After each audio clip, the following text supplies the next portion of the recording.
Hi hello good morning ಎಲ್ಲರಿಗೂ. ಹೇಗಿದ್ದಾರೆ ಎಲ್ಲರೂ? ನಿನ್ನೆ ನಾನು ಪೋಸ್ಟ್ ಹಾಕಿದ್ದೆ 4 ವಿಡಿಯೋದ್ದು. ನಿಮಗೆ ಅದರಲ್ಲಿ ಯಾವುದು ಇಷ್ಟ ಅದನ್ನು ವೋಟ್ ಮಾಡಿ ಅಂತ ಹೇಳಿ. ಫಸ್ಟಿಗೆ ನಾನು ಹಾಕಿದ್ದೆ ಅಡುಗೆ ಟಿಪ್ಸ್, ಅಡುಗೆ ಬೇಗನೆ ಮಾಡಲು ಟಿಪ್ಸ್ ಬೇಕಿದ್ರೆ ಅಂತ ಹೇಳಿ. ನೆಕ್ಸ್ಟ್ ನಾನು ಹಾಕಿದ್ದೆ ಮನೆ ಕ್ಲೀನಿಂಗ್ ಟಿಪ್ಸ್, ಆಮೇಲೆ ನನ್ನ ನಾರ್ಮಲ್ ವ್ಲಾಗ್ಸ್ ಹಾಕಿದ್ದೆ, ಆಮೇಲೆ ಬ್ಯೂಟಿ ಟಿಪ್ಸ್. 4 ಆಪ್ಷನ್ ಹಾಕಿದ್ದೆ. 4 ಆಪ್ಷನಲ್ಲಿ ನಿಮಗೆ ಯಾವುದು ಇಷ್ಟ ನೋಡಿ ಅದನ್ನು ವೋಟ್ ಮಾಡಿ ಅಂತ ಹೇಳಿದ್ದೆ. ಹಾಗಾಗಿ ಎಲ್ಲರೂ ಅಡುಗೆ ಬೇಗ ಆಗುವಂತೆ ಟಿಪ್ಸನ್ನು ಹೇಳಿ ಅಂತ ಹೇಳಿ ನನಗೆ ಹೆಚ್ಚು ಜನ ವೋಟ್ ಮಾಡಿದ್ದಾರೆ. 50%ಗಿಂತ ಜಾಸ್ತಿ ಜನ ಅದಕ್ಕೆ ವೋಟ್ ಮಾಡಿದರು. ಹಾಗಾಗಿ ಆ ವಿಡಿಯೋವನ್ನು ನಾನು ಇವತ್ತು ಫಸ್ಟಿಗೆ ಹಾಕ್ತಾ ಇದ್ದೀನಿ. ನಿಜವಾಗ್ಲೂ ನಮಗೆ ಹೆಂಗಸರಿಗೆ ಇರಲಿ ಅಥವಾ ಯಾರಿಗಿರಲಿ, ಗಂಡಸರು ಬ್ಯಾಚುಲರ್ಸ್ ಯಾರಿರಲಿ, ಅಡುಗೆ ಮಾಡೋದೊಂದು ದೊಡ್ಡ ಕೆಲಸ. ಅದು ಕಟ್ಟಿಂಗ್ ಇದು ಕಟ್ಟಿಂಗ್ ಮಾಡಿ ಅಡುಗೆದೇ ಒಂದು ದೊಡ್ಡ ಕೆಲಸ. ಕಿಚನ್ ಒಳಗೆ ಹೋದರೆ ಯಾವ ರೀತಿ ಏನು ಮಾಡಬೇಕು ಅಂತ ಕೆಲವರಿಗೆ ಅರ್ಥನೇ ಆಗೋದಿಲ್ಲ. ಹಾಗಾಗಿ ನಾನಿವತ್ತು ಕೆಲವು ಸಿಂಪಲ್ ಟಿಪ್ಸ್ ನಿಮಗೆ ಹೇಳಿಕೊಡ್ತಾ ಇದ್ದೀನಿ. ನಾನು ಫಾಲೋ ಮಾಡುವಂಥ ಟಿಪ್ಸ್ ಇದು. ಬೇಗನೆ ಅಡುಗೆ ಮಾಡಲಿಕ್ಕೆ ಯಾವ ರೀತಿ ನಾವು ಸಣ್ಣ ಸಣ್ಣ ಟಿಪ್ಸ್ ಕೆಲವು ಹೇಳ್ತೀನಿ ನಾನು. ಅದರಿಂದ ನಿಮ್ಮ ಅಡುಗೆ ಮಾಡಲಿಕ್ಕೆ ನಿಮಗೆ ತುಂಬ ಈಸಿ ಆಗ್ಬೋದು ಅಂತ ನಾನು ಎನಿಸ್ತೀನಿ. ಸುಮಾರು ಜನರಿಗೆ ಆಫೀಸ್ಗೆ ಹೋಗೋರಿರಲಿ ಅಥವಾ ಬ್ಯಾಚುಲರ್ಸ್ ಯಾರಿದ್ದರೂ ಅವರಿಗೆ ಕೂಡ ತುಂಬ ಹೆಲ್ಪ್ ಆಗುತ್ತೆ ಇದು. ಹಾಗಾಗಿ ಇದನ್ನು ಒಂದು ದಿನ ನೀವು ಮಾಡಿದರೆ ಆಯಿತು. ಒಂದು ದಿನ, ವಾರದಲ್ಲಿ ಒಂದು ದಿನ 1 ಗಂಟೆ, ಒಂದೇ ಗಂಟೆ ತಾಗುತ್ತೆ ಇದಕ್ಕೆ. ಒಂದು ದಿನದಲ್ಲಿ 1 ಗಂಟೆ ನೀವು ಇದು ಮಾಡಿಟ್ರೆ ವಾರವಿಡೀ ಅಥವಾ 2 ವಾರವಿಡೀ ನೀವು ಇದನ್ನು ಈಸಿಯಾಗಿ ಅಡುಗೆ ರೂಮಲ್ಲಿ ಕೆಲಸವನ್ನು ಮಾಡ್ಬೋದು. ನಾನು ಫಾಲೋ ಮಾಡೋದು ಕೆಲವು ಟಿಪ್ಸ್ ನಾನು ಇವಾಗ ತೋರಿಸ್ತೀನಿ. ಬನ್ನಿ, ತುಂಬ ಲೇಟ್ ಮಾಡೋದು ಬೇಡ, ಫಾಸ್ಟಾಗಿ ನಾವು ಮಾಡೋಣ. ಓಕೆ, ಮೇನ್ ಆಗಿ ಕಿಚನಲ್ಲಿ ವೇಸ್ಟ್ ಆಗೋದು ಟೈಮ್ ನಮ್ಮದು ತರಕಾರಿ ಕಟ್ ಮಾಡಲಿಕ್ಕೆ. ತರಕಾರಿ ಫ್ರಿಜ್ಜಲ್ಲಿ ಹುಡುಕ್ಲಿಕ್ಕಿರಲಿ ಅಥವಾ ಕಟ್ ಮಾಡಲಿಕ್ಕಿರಲಿ. ಇವತ್ತು ನಾನು ನಿಮಗೆ ಸಿಂಪಲ್ ಕೆಲವು ಟಿಪ್ಸ್ ತೋರಿಸ್ತೀನಿ ನೋಡಿ. ಈ ರೀತಿ ನೀರುಳ್ಳಿಯನ್ನು ಕಟ್ ಮಾಡಬೇಡಿ. ಈ ರೀತಿ ಕಟ್ ಮಾಡಿ ನೀವು ಫ್ರಿಜ್ಜಲ್ಲಿ ಒಮ್ಮೆಲೆ ಇಟ್ಟರೆ ಫ್ರಿಜ್ ಇಡೀ ವಾಸನೆ ಬರುತ್ತೆ, ಹಾಗೂ ಕೆಲವೊಮ್ಮೆ ಹಾಳು ಕೂಡ ಆಗುತ್ತೆ. ಹಾಗಾಗಿ ಅದರ 2 ಸೈಡ್ ಉಂಟು ನೋಡಿ, ಅದು ತೆಗೆಯದೆ ಕೇವಲ ಸಿಪ್ಪೆಯನ್ನು ಮಾತ್ರ ತೆಗೆಯಿರಿ. ಈ ರೀತಿ 2 ಸೈಡ್ ಅದರ ದಂಟು ಉಂಟು ನೋಡಿ, ಅದು ಹಾಗೇನೆ ಇರಲಿ ನೋಡಿ. ಈ ರೀತಿ ಸುಲಿದು ಇಡಬೇಕು ನೀವು ಫ್ರಿಜ್ಜಲ್ಲಿ. ಡಬ್ಬದಲ್ಲಿ ಬೇಕಿದ್ರೆ ಹಾಕಿಡ್ಬೋದು, ಪ್ಲಾಸ್ಟಿಕಲ್ಲಿ ಬೇಕಿದ್ರೆ ಹಾಕಿಡ್ಬೋದು. ಇದರಿಂದ ಏನೂ ಹಾಳಾಗೋದಿಲ್ಲ, ಫ್ರೆಶ್ ಆಗಿಯೇ ಉಳಿಯುತ್ತೆ. ಈ ರೀತಿ ಡಬ್ಬ ಇದ್ರೆ ಡಬ್ಬದಲ್ಲಿ ಹಾಕಿ ಇಡಿ. ನಾನು ಏನು ಮಾಡ್ತೀನಿ ಅಂದರೆ ಒಂದೇ ಡಬ್ಬದಲ್ಲಿ ನೀರುಳ್ಳಿ ಮತ್ತು ಹಸಿಮೆಣಸು ಅದೆಲ್ಲ ಒಟ್ಟಿಗೆ ಹಾಕಿ ಇಡ್ತೀನಿ, ಶುಂಠಿ ಎಲ್ಲ. ಇದರಿಂದ ಏನಾಗುತ್ತೆ ಅಂದರೆ ಬೆಳಿಗ್ಗೆ ನಾನು ಏನಾದರೂ ಕೆಲಸ ಬ್ರೇಕ್ಫಾಸ್ಟ್ಗೆ ಹೆಚ್ಚಾಗಿ ಮಾಡುವಾಗ ಸೀದಾ ಒಂದು ಡಬ್ಬವನ್ನು ತೆಗೆದು ಹೊರಗಿಟ್ರೆ ಆಯಿತು. ಇಲ್ದಿದ್ರೆ ಏನಾಗುತ್ತೆ ಅಂದರೆ ಮೆಣಸು ಹುಡುಕ್ಲಿಕ್ಕೆ ಸ್ವಲ್ಪ ಟೈಮು, ನೀರುಳ್ಳಿ ಹುಡುಕ್ಲಿಕ್ಕೆ, ಸುಲಿಲಿಕ್ಕೆ, ಆಮೇಲೆ ಶುಂಠಿ ಹುಡುಕ್ಲಿಕ್ಕೆ, ಈ ರೀತಿ ಒಂದೊಂದು ಟೈಮ್ ತಾಗುತ್ತೆ. ಒಂದೇ ಡಬ್ಬದಲ್ಲಿ ನಾವು ಸ್ವಲ್ಪ ಈ ರೀತಿ 1 ವಾರಕ್ಕೆ ಆಗುವಷ್ಟು ಅಥವಾ ಸ್ವಲ್ಪ ದಿನಕ್ಕೆ ಆಗುವಷ್ಟು ಈ ರೀತಿ ಹಾಕಿಟ್ರೆ ಈಸಿಯಲ್ಲಿ ಒಂದು ಡಬ್ಬವನ್ನು ಹೊರಗೆ ತೆಗೆಯೋದು ಹಾಗೂ ಇದು ಮಾಡಿಟ್ರೆ ಆಯಿತು ನೋಡಿ. ಶುಂಠಿಯನ್ನು ಯಾವಾಗಲೂ ಚಾಕುವಿಂದ ಮಾಡೋದಕ್ಕಿಂತ ನೋಡಿ ಇದರಲ್ಲಿ ತುಂಬ ಈಸಿ ಆಗುತ್ತೆ ಮಾಡಲಿಕ್ಕೆ. ಸ್ಪೂನಲ್ಲಿ ಕರೆಕ್ಟಾಗಿ ಅದರ ಸಿಪ್ಪೆ ಒಳ್ಳೆ ರೀತಿಯಲ್ಲಿ ಬರುತ್ತೆ ನೋಡಿ. ಈ ರೀತಿ ತೆಗಿಬೋದು ಸಿಪ್ಪೆಯನ್ನು. ಈ ರೀತಿ ತೆಗೆದು ನೀವು ಸುಲಿದಿಟ್ರೆ ತುಂಬ ಒಳ್ಳೆಯದು ಯಾವಾಗಲೂ ಶುಂಠಿ. ಆಮೇಲೆ ತೊಳೆದ್ರೆ ನೀವು ಒಮ್ಮೆಲೆ ತೊಳೆದ್ರೆ ಯಾವುದಾದ್ರು ಡ್ರೈ ಪೇಪರ್ ಅಥವಾ ನೋಡಿ ಈ ರೀತಿ ಟಿಶ್ಯೂ ಪೇಪರ್ ಇದ್ದರೆ ಅದರಲ್ಲಿ ಸರಿಯಾಗಿ ಡ್ರೈ ಮಾಡಿ ಒಳಗಿಡಿ ಶುಂಠಿಯನ್ನು. ಇದರ ಮೇಲೆ ಒಂಥರ ಪಸೆ ಪಸೆಯಾಗಿ ಶುಂಠಿ ಬೇಗನೆ ಹಾಳಾಗುತ್ತೆ ನೋಡಿ. ಈ ರೀತಿ ನೀವು ಡ್ರೈ ಮಾಡಿ ಇಟ್ಟರೆ ತುಂಬ ಒಳ್ಳೆಯದು. ನಾನು ಹೇಳಿದಾಗೆ ನಾನು ಇದನ್ನೆಲ್ಲ ಒಂದೇ ಡಬ್ಬದಲ್ಲಿ ಹಾಕಿಡ್ತೀನಿ 1 ವಾರಕ್ಕೆ ಆಗುವಷ್ಟು. ಆವಾಗ ನನಗೆ ಈಸಿ ಆಗುತ್ತೆ ಬೆಳಿಗ್ಗೆ ತಿಂಡಿ ಮಾಡಲಿಕ್ಕೆಲ್ಲ. ಆಮೇಲೆ ಹೆಚ್ಚಾಗಿ ಕೆಲವರು ಏನು ಮಾಡ್ತಾರೆ ಅಂದರೆ ಕೊತ್ತಂಬರಿ ಸೊಪ್ಪನ್ನು ತೊಳೆದು ಅದನ್ನು ಫ್ರಿಜ್ಜಲ್ಲಿ ಇಡ್ತಾರೆ. ತೊಳೆದು ಅದನ್ನು ಒರೆಸಿ ಎಲ್ಲ ಆ ರೀತಿ ಮಾಡಲೇಬಾರ್ದು. ಕೊತ್ತಂಬರಿ ಸೊಪ್ಪನ್ನು ನೀರು ತಾಗಿಸಲೇಬಾರ್ದು. ನೀರು ತಾಗಿಸಿದ ತಕ್ಷಣ ಅದು ಕೊಳೆತು ಹೋಗುತ್ತೆ. ಹಾಗಾಗಿ ಮಾರ್ಕೆಟಿಂದ ತಂದ ತಕ್ಷಣ ಫ್ರೆಶ್ ಆಗಿರೋ ಕೊತ್ತಂಬರಿಯನ್ನು ಕಟ್ ಮಾಡಿ ಬೇಕಿದ್ರೆ ಕಟ್ ಮಾಡಿ ಇಡ್ಬೋದು. ನೀವು ಅರ್ಧ ಮಾಡಿ ಇದನ್ನು ಇಡ್ಬೋದು. ಇಲ್ಲದಿದ್ರೆ ಇದೇ ರೀತಿ ಇಡಿಯನ್ನು ಟಿಶ್ಯೂ ಪೇಪರಲ್ಲಿ ಹಾಕಿ ಒಂದು ಟೈಟ್ ಕಂಟೈನರಲ್ಲಿ ಹಾಕಿದರೆ, ಡಬ್ಬದಲ್ಲಿ ಹಾಕಿಟ್ರೆ ತುಂಬ ಚೆನ್ನಾಗಿ ಬರುತ್ತೆ ಸುಮಾರು ಟೈಮ್.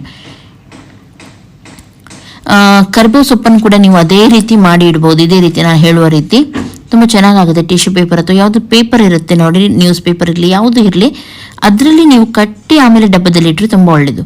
ನಾನೇನು ಮಾಡ್ತೀನಿ, ಸ್ವಲ್ಪ ತೆಗೆದು ಡಬ್ಬದಲ್ಲಿ ಹಾಕಿಡ್ತೀನಿ, ಮತ್ತೆ ಸ್ವಲ್ಪ ತೆಗೆದು ನೋಡಿ ಈ ರೀತಿ ಒಂದೇ ಡಬ್ಬದಲ್ಲಿ, ನಾನು ಹೇಳಿದೆ ನೋಡಿ ಒಂದೇ ಡಬ್ಬದಲ್ಲಿ ಹಾಕಿಡ್ತೀನಿ. ಇದನ್ನು ನಾನು ಟೈಟಾಗಿ ಮುಚ್ಚಿ ಫ್ರಿಜ್ಜಲ್ಲಿ ಇಟ್ಟುಬಿಡ್ತೀನಿ. ಆಮೇಲೆ ಇಂಥ ಚಾಪರ್ ಇದ್ದರೆ ನಿಮಗೆ ಬೆಳಗಿನ ಕೆಲಸ ತುಂಬ ಈಸಿ ಆಗುತ್ತೆ. ಇದು ನಾನು ShopGಯಿಂದ ತೊಗೊಂಡು ಬಂದಿದ್ದು. ಇದರ ಲಿಂಕ್ ಬೇಕಿದ್ರೆ ನಾನು ಡಿಸ್ಕ್ರಿಪ್ಷನಲ್ಲಿ ಹಾಕಿರ್ತೀನಿ, ನೀವು ಅಲ್ಲಿಂದ ನೋಡ್ಬೋದು. ತುಂಬ ಒಳ್ಳೆಯ ಐಟಮ್ಸ್ ಎಲ್ಲ ಸಿಗುತ್ತೆ ShopGಯಲ್ಲಿ. ನಾನು ಆಲ್ರೆಡಿ ಸುಮಾರು ಸಲ ನಿಮಗೆ ತೋರಿಸಿದ್ದೀನಿ.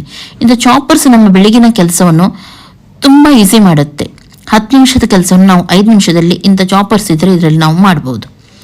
ನೀರುಳ್ಳಿ ಎಲ್ಲ ಒಟ್ಟಿಗೆ ಕಟ್ ಮಾಡಿ, ಏನು ನಿಮಗೆ ಕಟ್ ಮಾಡಲಿಕ್ಕೆ ನೋಡಿ ಹಾಕಿ ಒಮ್ಮೆಲೆ ನಾವು ಇದರಿಂದ ಕೆಲಸವನ್ನು ಮಾಡ್ಬೋದು. ಬೇರೆ ಚಾಪರ್ಸ್ ಕೂಡ ನಾನು ತೋರಿಸಿದ್ದೀನಿ. ಇದು ತುಂಬ ನನಗೆ ಹೆಲ್ಪ್ ಆಗುತ್ತೆ. ಇಂಥದ್ದು ಸಣ್ಣದರಿಂದ ದೊಡ್ಡದೆಲ್ಲ ಸಿಗುತ್ತೆ ನೋಡಿ. ಈ ರೀತಿ ಎಳ್ಕೊಂಡಿದ್ರಲ್ಲಿ ಬೇಗನೆ ಮಾಡ್ಬೋದು. ಮಕ್ಕಳ ಕೈಯಲ್ಲಿ ಕೂಡ ನೀವು ಕೊಡ್ಬೋದು, ಟೈಟಾಗಿ ಮುಚ್ಚಳವನ್ನು ಹಾಕಿ, ಅಥವಾ ಯಾರು ಕೂಡ ನಿಮ್ಮ ಹಸ್ಬೆಂಡ್ ಕೈಯಲ್ಲಿ ಕೂಡ ಕೊಡ್ಬೋದು. ನೋಡಿ ಸ್ವಲ್ಪ ಮಾಡಿಕೊಡಿ ಇದನ್ನು ಅಂತ ಹೇಳಿ ನೋಡಿ. ಈ ರೀತಿ ನೀವು ಈಸಿಯಾಗಿ ಮಾಡ್ಬೋದು. ಬೆಳಿಗ್ಗೆ ಪಲಾವ್ ಮಾಡ್ತೀರಿ, ಹೆಚ್ಚಾಗಿ ನಮಗೆ ಪಲಾವಿಗೆ ಕಚಂಬರ್ ಹೆಚ್ಚಾಗಿ ಬೇಕಿರುತ್ತೆ, ಸಲಾದ್ ಅಂತ ಹೇಳ್ತೀವಿ ನೋಡಿ ಅದು. ಹಾಗಾಗಿ ಅದು ಕೆಲಸ ಮಾಡಲಿಕ್ಕೆ ಸಣ್ಣ ಸಣ್ಣದಾಗಿ ಕಟ್ ಮಾಡಲಿಕ್ಕೆ ಸುಮಾರು ಟೈಮ್ ತಾಗುತ್ತೆ ನೋಡಿ. ಈ ರೀತಿ ದೊಡ್ಡ ದೊಡ್ಡದಾಗಿ ಕಟ್ ಮಾಡಿ ಇದರಲ್ಲಿ ಒಟ್ಟಿಗೆ ಹಾಕಿ ನೀವು ಸಲಾದ್ ಕೂಡ ಮಾಡ್ಬೋದು.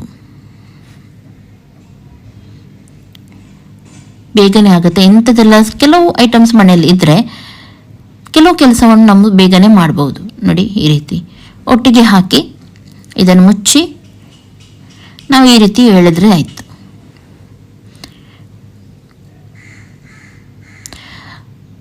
ತುಂಬ ಕಮ್ಮಿ ಬೆಲೆಗೆ ಇದೆ ಅದರಲ್ಲಿ ಎಲ್ಲ ಐಟಮ್ಸ್. ಹಾಗಾಗಿ ನೀವು ಇದನ್ನು ತಗೊಳ್ಳಿ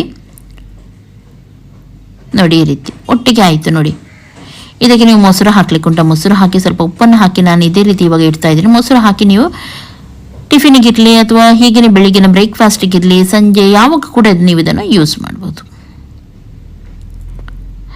ನೆಕ್ಸ್ಟ್ ಹುಳಿ ಹೆಚ್ಚಾಗಿ ನಾವೇನು ಮಾಡ್ತೀವಿ, ಯಾವಾಗಲೂ ಸಾಂಬಾರು ಅಥವಾ ಏನಾದರೂ ಮಾಡುವಾಗ ಹುಳಿಯನ್ನು ಅರ್ಧ ಗಂಟೆ ಸ್ವಲ್ಪ ಗಂಟೆ ಮೊದಲೇ ನೆನೆಸಿಟ್ಟು ಅದನ್ನು ಹಿಂಡಿ ಅದನ್ನು ತೆಗೆದು ಅದೆಲ್ಲ ಕೆಲಸ ಟೈಮ್ ವೇಸ್ಟ್ ನಮ್ಮದು. ಅದಕ್ಕಿಂತ ಬದಲು ನಾನೇನು ಮಾಡ್ತೀನಿ ಅಂದರೆ ವಾರದಲ್ಲಿ ಒಮ್ಮೆ ಹುಳಿಯನ್ನು ಈ ರೀತಿ ನೀರಲ್ಲಿ ಹಾಕಿ ಇದಕ್ಕೆ ಸ್ವಲ್ಪ ಉಪ್ಪು ನೀರು ಹಾಕಿ, ಅಂದರೆ ಉಪ್ಪು ಹಾಕಿ ಕುದಿಸ್ತೀನಿ. ಸ್ವಲ್ಪ ಚೆನ್ನಾಗಿ ಕುದಿ ಬಂದ ಮೇಲೆ ನೋಡಿ ಈ ರೀತಿ ಸ್ಮೂತ್ ಆಗುತ್ತೆ.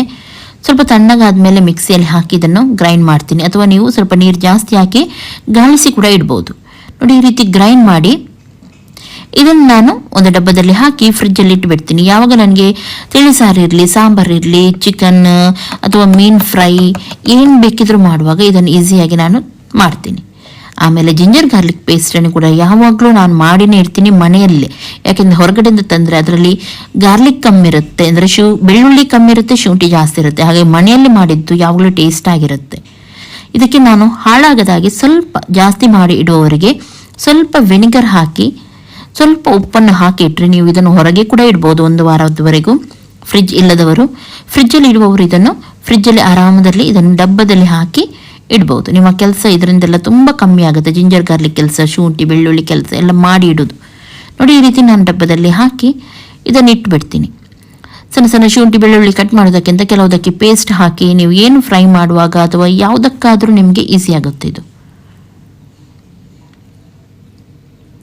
ಈ ರೀತಿ ಡಬ್ಬದಲ್ಲಿ ಹಾಕಿ ಫ್ರಿಜ್ಜಲ್ಲಿ ಇಟ್ಬಿಡಿ. Next tomato puree. Tomato cut ಮಾಡಲಿಕ್ಕೆ ಸುಮಾರು ಟೈಮ್ ತಾಗುತ್ತೆ ಯಾವಾಗಲೂ ಮನೆಯಲ್ಲಿ ಟೊಮೆಟೊ. ಅದರ ಬದಲು ನಾವು ಪ್ಯೂರಿ ಮಾಡಿದರೆ ತಿಳಿಸಾರಿಗಿರಲಿ, ಯಾವುದು ಚಿಕನ್ ಐಟಮ್ ಇರಲಿ, ವೆಜ್ ಎಲ್ಲದಕ್ಕೂ ಯೂಸ್ ಆಗುತ್ತೆ. ಇದನ್ನು ಚೆನ್ನಾಗಿ ತೊಳೆದು ಹುಳ ಇದೆ ಅಂತ ಕರೆಕ್ಟಾಗಿ ನೋಡಿ, ಹುಳ ಇರುತ್ತೆ, ಹುಳ ಇದೆ ಅಂತ ನೋಡಿ ಈ ರೀತಿ ಕಟ್ ಮಾಡಿ ನೀರಲ್ಲಿ ಹಾಕಿ ಕುದಿಸಬೇಕು. ಈ ರೀತಿ ಸ್ಮೂತ್ ಆಗುವವರೆಗೂ ಚೆನ್ನಾಗಿ ಕುದಿಸಿರಿ. ಇದರ ಸಿಪ್ಪೆ ಬೇಕಿದ್ರೆ ತೆಗೀರಿ, ಬೇಕಂತ ಇಲ್ಲ, ನಾನು ಸಿಪ್ಪೆ ತೆಗೆಯಲ್ಲ. ನಾನು ಇದನ್ನು ಇದೇ ರೀತಿ ತಣ್ಣಗಾದ್ಮೇಲೆ ಮಿಕ್ಸಿಯಲ್ಲಿ ಹಾಕಿ ಗ್ರೈಂಡ್ ಮಾಡಿಬಿಡ್ತೀನಿ. ಬೇಕಿದ್ರೆ ನೀವು ಸಿಪ್ಪೆಯನ್ನು ತೆಗಿಬೋದು, ನಾನು ಆಲ್ರೆಡಿ ಹೇಳಿದ ಹಾಗೆ ನಿಮ್ಮ ಇಷ್ಟ ಇದು ನೋಡಿ. ಈ ರೀತಿ ಪ್ಯೂರಿ ಮಾಡಿ ಒಂದು ದೊಡ್ಡ ಡಬ್ಬದಲ್ಲಿ ಹಾಕಿ ಫ್ರಿಜ್ಜಲ್ಲಿ ಇಟ್ಟರೆ ಏನಾಗೋದಿಲ್ಲ ಇದು. ಇದಕ್ಕೆ ಬೇಕಿದ್ರೆ ನೀವು ಸ್ವಲ್ಪ ಉಪ್ಪನ್ನು ಕೂಡ ಸೇರಿಸ್ಬೋದು. ತುಂಬ ಕೆಲಸ ಇದರಿಂದ ಉಳಿಯುತ್ತೆ. ಒಮ್ಮೆಲೆ ಸಾರು ಮಾಡಲಿಕ್ಕೆ ಯಾವುದಕ್ಕಾದ್ರೂ ಬೇಗನೆ ತೆಗೆಯೋದು, ಹಾಕೋದು, ಸ್ವಲ್ಪ ಹುಳಿ, ಸ್ವಲ್ಪ ಇದು ಎಲ್ಲ ಹಾಕಿ ಒಂದು ಒಗ್ಗರಣೆ ಕೊಟ್ಟರೆ ತುಂಬ ಚೆನ್ನಾಗಾಗುತ್ತೆ. ನೆಕ್ಸ್ಟ್ ಇವಾಗ ಇಡ್ಲಿ ಮಾಡಲಿಕ್ಕೆ ನಾನು ಇನ್ಸ್ಟಂಟ್ ಇಡ್ಲಿ ಮಾಡಲಿಕ್ಕೆ ಕೆಲವು ರೆಸಿಪಿಯನ್ನು ಹೇಳ್ಕೊಡ್ತಾ ಇದ್ದೀನಿ. ನಾನು ಇದನ್ನು ಉದ್ದಿನಬೇಳೆ ಚೆನ್ನಾಗಿ ತೊಳೆದು ಬಿಸಿಲಿಗೆ ಹಾಕಿಟ್ಟಿದ್ದೀನಿ. ಆದರೂ ಕೆಲವು ಸ್ವಲ್ಪ ತೇವಾಂಶ ಇದರಲ್ಲಿ ಉಳಿದಿರುತ್ತೆ. ಹಾಗಾಗಿ ಇದಕ್ಕೆ ಸ್ವಲ್ಪ ತೇವಾಂಶ ಎಲ್ಲ ಹೋಗುವವರೆಗೂ ನಾನು ಇದನ್ನು ಸ್ವಲ್ಪ ಹೊತ್ತು ಫ್ರೈ ಮಾಡ್ತೀನಿ. ಇದರಿಂದ ನೀವು ತುಂಬ ಟೈಮ್ ತನಕ ಇದನ್ನು ಇಡ್ಬೋದು. ಇನ್ಸ್ಟಂಟ್ ಇಡ್ಲಿ ಮಿಕ್ಸ್ ಅಂತ ಹೇಳಿ ನೋಡಿ, ನಾನಿಲ್ಲಿ 2 ಕಪ್ಪಷ್ಟು ಉದ್ದಿನಬೇಳೆ ಹಾಕಿದ್ದೀನಿ, ಹಾಗೂ 1 ಕಪ್ಪಷ್ಟು ಇದಕ್ಕೆ ನಾನು ಇವಾಗ ಅವಲಕ್ಕಿಯನ್ನು ಸೇರಿಸ್ತಾ ಇದ್ದೀನಿ. ಸ್ವಲ್ಪ ಹೊತ್ತು ಇದನ್ನು ಫ್ರೈ ಮಾಡಿದರೆ ಸಾಕು. ಫ್ರೈ ಅಂದರೆ ಕೆಂಪಾಗುವವರೆಗೂ ಫ್ರೈ ಮಾಡಲಿಕ್ಕಿಲ್ಲ, ಸ್ವಲ್ಪ ಇದು ಡ್ರೈ ಆಗೋವರೆಗೂ ಅಷ್ಟೇ ಸ್ಲೋ ಗ್ಯಾಸಲ್ಲಿಟ್ಟು ಸ್ವಲ್ಪ ಫ್ರೈ ಮಾಡಿ ಆಮೇಲೆ ಮಿಕ್ಸಿಯಲ್ಲಿ ಹಾಕಿ ಇದನ್ನು ಚೆನ್ನಾಗಿ ನೈಸಾಗಿ ಗ್ರೈಂಡ್ ಮಾಡಿ.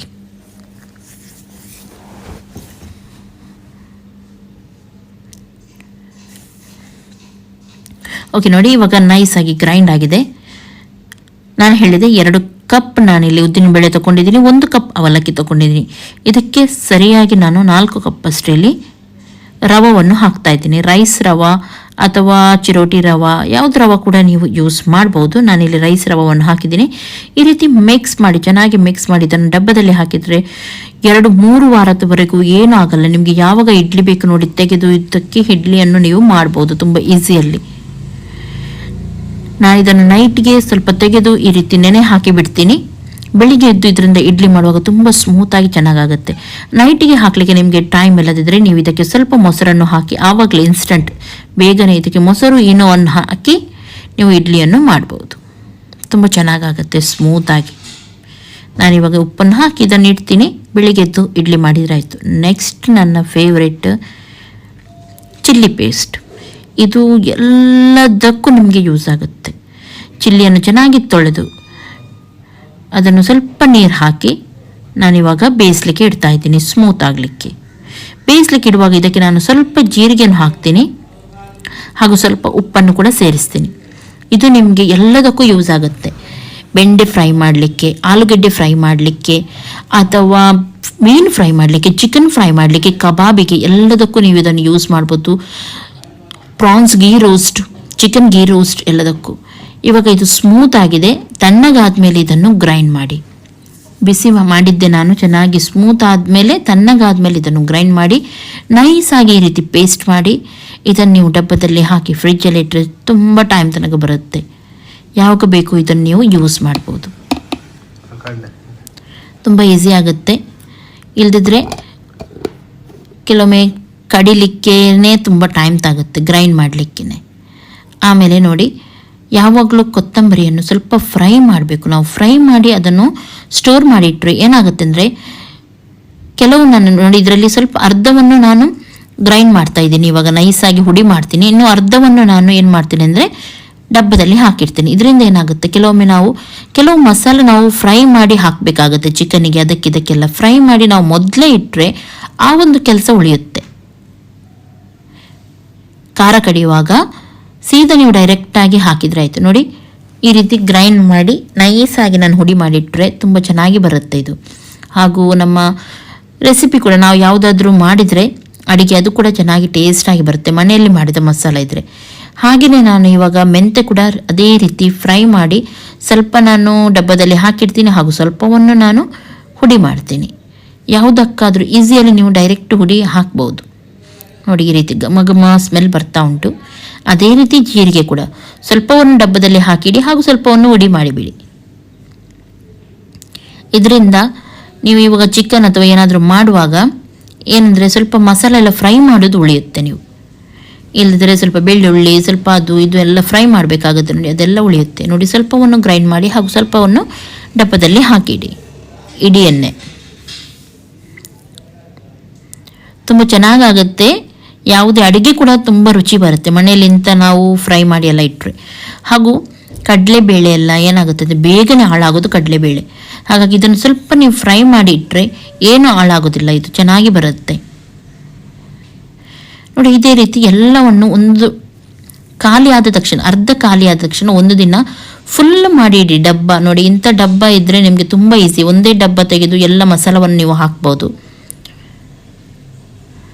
ನೋಡಿ, ಇದನ್ನು ನೀವು ಏನು ಮಾಡಬೇಕಂದ್ರೆ ಎಲ್ಲ ಡಬ್ಬದಲ್ಲಿ ನೋಡಿ ಈ ರೀತಿ ಹಾಕಿಡಿ, ಈಸಿ ಆಗುತ್ತೆ. ಹಾಗೂ ದಿನಕ್ಕೆ 1 ದಿನ ಆದರೂ ಏನು ಮಾಡಿ ಫುಲ್ ಮಾಡಿ ಇಡಿ, ಅರ್ಧ ಅರ್ಧ ಇದ್ದದ್ದು. ಇಲ್ದಿದ್ರೆ ಕೆಲವೊಮ್ಮೆ ನೀವು ಅಡುಗೆ ಮಾಡುವ ಖಾಲಿ ಆದರೆ ಹುಡುಕ್ಲಿಕ್ಕೆ ಒಂದು ಟೈಮ್ ತಾಗುತ್ತೆ.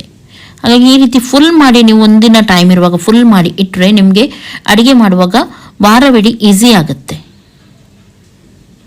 ಅದೇ ರೀತಿ ನೆಕ್ಸ್ಟ್ ಇದು ಕೂಡ ಹಾಗೆ ಫುಲ್ ಮಾಡಿ ಇಡಿ ಖಾಲಿ ಆಗಿದ್ದನ್ನು. ಹಾಗೂ ಎಲ್ಲ ಫ್ರೈ ಮಾಡಿ ನೋಡಿ ಈ ರೀತಿ ನಾನು ಹಾಕಿಡ್ತೀನಿ. ಇದರಿಂದ ನನಗೆ ಖಾರ ಕಡಿಯುವಾಗ ಫ್ರೈ ಮಾಡೋದು ತಪ್ಪುತ್ತೆ. ಹಾಗೂ ಫುಲ್ ಮಾಡಿ ಇಟ್ಟರೆ ಹುಡುಕೋದು ಕೂಡ ತಪ್ಪುತ್ತೆ. ಬೆಳಿಗ್ಗೆ ಎದ್ದು ಇದೆಲ್ಲ ಹುಡುಕ್ಲಿಕ್ಕೆ ಕೆಲವೊಮ್ಮೆ ಟೈಮ್ಸ್ ಆಗುತ್ತೆ ನಮಗೆ.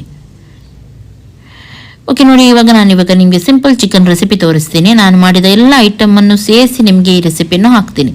ಇದರಿಂದ ನೀವು ಆಫೀಸಿಂದ ಬರುವಾಗ ಇರಲಿ ಅಥವಾ ಬ್ಯಾಚುಲರ್ಸ್ ಯಾರಾದರೂ ಇರಲಿ, ಟೈಮ್ ತುಂಬ ಉಳಿಯುತ್ತೆ. ಬೆಳಿಗ್ಗೆ ಏನಾದರೂ ಮಾಡುವವರಿಗೆ ಎಲ್ಲದಕ್ಕೂ ಟೈಮ್ ನಿಮಗೆ ಉಳಿಯುತ್ತೆ. ಸಿಂಪಲ್ ಆಗಿ ರೆಸಿಪಿಯನ್ನು ನೋಡಿ ಹಾಕ್ತಾ ಇದ್ದೀನಿ. ಸ್ವಲ್ಪ ಗರಂ ಮಸಾಲ, ಸ್ವಲ್ಪ ನೀರುಳ್ಳಿ ಹಾಕಿ ಇವಾಗ ನಾನು ಫ್ರೈ ಮಾಡ್ತಾ ಇದ್ದೀನಿ. ಇದನ್ನು ಇಡೀ ಗರಂ ಮಸಾಲ ಇಲ್ಲಿ ನಾನು ಯೂಸ್ ಮಾಡಿದ್ದೀನಿ. ಆಮೇಲೆ ನಾನಿಲ್ಲಿ ಚಿಲ್ಲಿ ಪೌಡರ್ಗಿಂತ ಚಿಲ್ಲಿ ಪೇಸ್ಟ್ ಹಾಕಿದರೆ ಸ್ವಲ್ಪ ಗ್ರೇವಿ ಜಾಸ್ತಿ ಆಗುತ್ತೆ ಹಾಗೂ ಟೇಸ್ಟ್ ಕೂಡ ಚೆನ್ನಾಗಿರುತ್ತೆ. ಇಲ್ಲದ್ರೆ ನೀವು ಇದನ್ನೆಲ್ಲ ಕಡಿಬೇಕಾಗುತ್ತೆ. ಕೆಲವರು ಪುಳಿ ಮೆಂಚಿ ಅದಕ್ಕೆಲ್ಲ ಕಡಿತಾರೆ. ಅದಕ್ಕಿಂತ ನೋಡಿ ನೀವು ಈ ರೀತಿ ಮಾಡಿದರೆ ನಿಮ್ಮ ತುಂಬ ಟೈಮ್ ಉಳಿಯುತ್ತೆ. ಮೀನು ಫ್ರೈಗೆ, ಕಬಾಬಿಗೆಲ್ಲ ಚಿಲ್ಲಿ ಪೇಸ್ಟನ್ನು ಹಾಕಿದರೆ ಇನ್ನೂ ಕೂಡ ಚೆನ್ನಾಗಾಗುತ್ತೆ. ಓಕೆ ನೋಡಿ, ಚಿಲ್ಲಿ ಪೇಸ್ಟ್ ಹಾಕಿದ್ದೀನಿ. ನಾನು ಇದನ್ನು ಫ್ರೈ ಮಾಡ್ತಾ ಇದ್ದೀನಿ. ಅದೇ ರೀತಿ ನಾನು ಯಾವುದೆಲ್ಲ ಯೂಸ್ ಮಾಡಿದೆ ನೋಡಿ, ಗರಂ ಮಸಾಲ ಮಾಡಿದ್ದೆ ನೋಡಿ, ಸ್ವಲ್ಪ ಜೀರಾ, ಸ್ವಲ್ಪ ಮೆಂತೆ, ಸ್ವಲ್ಪ ಅರಶಿನ, ಸ್ವಲ್ಪ ಗರಂ ಮಸಾಲ, ಕೊತ್ತಂಬರಿ, ಈ ರೀತಿ ಮನೆಯಲ್ಲೇ ಮಾಡಿದ್ದ ಹಾಕಿದರೆ ತುಂಬ ಟೇಸ್ಟ್ ಆಗುತ್ತೆ. ಇದನ್ನು ಸ್ವಲ್ಪ ನೀವು ಫ್ರೈ ಮಾಡಿದರೆ ಸಾಕು, ಯಾಕೆಂದರೆ ಆಲ್ರೆಡಿ ನಾವು ಫ್ರೈ ಮಾಡಿನೇ ಹಾಕಿದ್ವಿ ಅದನ್ನು. ನೋಡಿ ಟೊಮೆಟೊ ಪ್ಯೂರಿ ಹಾಕಿ, ಟೊಮೆಟೊ ಅದು ಇದು ಎಲ್ಲ ಕಟ್ ಮಾಡೋದೆಲ್ಲ ಟೈಮ್ ಉಳಿಯುತ್ತೆ ಇದರಲ್ಲಿ. ಟೊಮೆಟೊ ಪ್ಯೂರಿ ಹಾಕಿ ಆಮೇಲೆ ಚಿಕನನ್ನು ಹಾಕಿ ಚೆನ್ನಾಗಿ ನೀವು ಸ್ವಲ್ಪ ನೀರನ್ನು ಹಾಕಿ ಬಾಯ್ಲ್ ಮಾಡಿ ಬಿಸಿ ಮಾಡಲಿಕ್ಕೆ ಇಡಿ.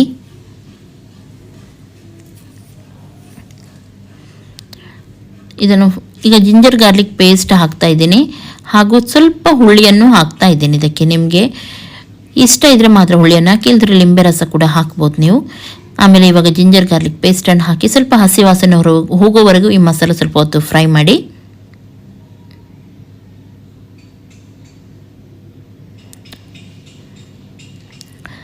ಓಕೆ, ಆಮೇಲೆ ಇದಕ್ಕೆ ಚಿಕನನ್ನು ಸೇರಿಸಿ ನಾನಿಲ್ಲಿ ಚಿಕನ್ ವಿಂಗ್ಸ್ ಮಾಡ್ತಾ ಇದ್ದೀನಿ. ಹಾಗಾಗಿ ವಿಂಗ್ಸ್ ಉಂಟು, ಕೋಳಿ ರೆಕ್ಕೆ ಅಂತ ಹೇಳ್ತೀವಿ ನೋಡಿ, ವಿಂಗ್ಸ್ ಅಂತ ಹೇಳ್ತೀವಿ ಅದು.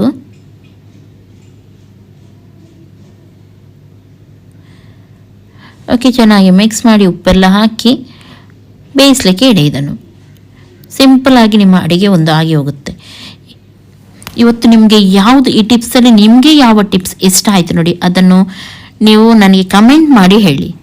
ಹಾಗೂ ಇಂಥ ವಿಡಿಯೋಸ್ ಬೇಕಿದ್ದರೂ ನೀವು ಕಮೆಂಟ್ ಮಾಡಿ ಹೇಳಿ.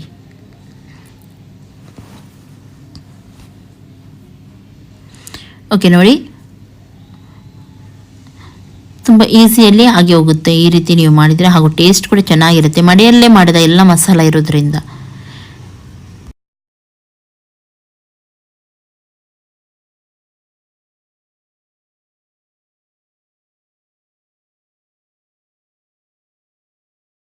ಓಕೆ ನೋಡಿ ಬಂದ್ರಲ್ಲ,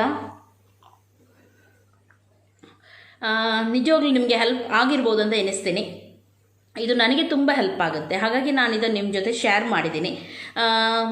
ಇವತ್ತಿನ ಈ ವಿಡಿಯೋ ನಿಮಗೆ ಇಷ್ಟ ಆಯ್ತಂತಾದರೆ ಪ್ಲೀಸ್ ಲೈಕ್ ಮಾಡಿ, ನಿಮ್ಮ ಫ್ರೆಂಡ್ಸ್ ಜೊತೆ ಎಲ್ಲರ ಜೊತೆ ಶೇರ್ ಮಾಡಿ. ಹಾಗೂ ನನ್ನ ಚಾನಲ್ಗೆ ಯಾರು ಇನ್ನೂ ಕೂಡ ಸಬ್ಸ್ಕ್ರೈಬ್ ಮಾಡಲಿಲ್ಲ ನೋಡಿ, ಅವರು ಸಬ್ಸ್ಕ್ರೈಬ್ ಮಾಡಿ. ಡೈಲಿ ವೀಡಿಯೋಸ್ ಹಾಕ್ತಾ ಇರ್ತೀನಿ. ಏನಾದರೂ ನಿಮಗೆ ಹೆಲ್ಪ್ ಆಗ್ಬೋದು ಒಂದು ಅಥವಾ ಒಂದು ವಿಡಿಯೋ, ಹಾಗಾಗಿ ಸಬ್ಸ್ಕ್ರೈಬ್ ಮಾಡಿ ಇಡಿ. ಹಾಗೂ ಪಕ್ಕದಲ್ಲಿರುವ ಬೆಲ್ ಬಟನ್ ಕೂಡ ಕ್ಲಿಕ್ ಮಾಡಿ. ಇದರಿಂದ ತುಂಬ ಈಸಿ ಆಗುತ್ತೆ ನಿಮಗೆ ಕೆಲಸ ಕೂಡ ಮಾಡಲಿಕ್ಕೆ. ಹಾಗೂ ಪಕ್ಕದಲ್ಲಿರುವ ಬೆಲ್ ಬಟನ್ ಕೂಡ ಕ್ಲಿಕ್ ಮಾಡಿ, ಇದರಿಂದ ನನ್ನ ನೋಟಿಫಿಕೇಷನ್ ನಿಮಗೆ ಸಿಗುತ್ತೆ. ಓಕೆ, ಇಷ್ಟರಲ್ಲಿ ನಾನು ಈ ವಿಡಿಯೋನ ಎಂಡ್ ಮಾಡ್ತಾ ಇದ್ದೀನಿ. ಎಲ್ಲರಿಗೂ ಟೇಕ್ ಕೇರ್, ಬಾಯ್ ಬಾಯ್.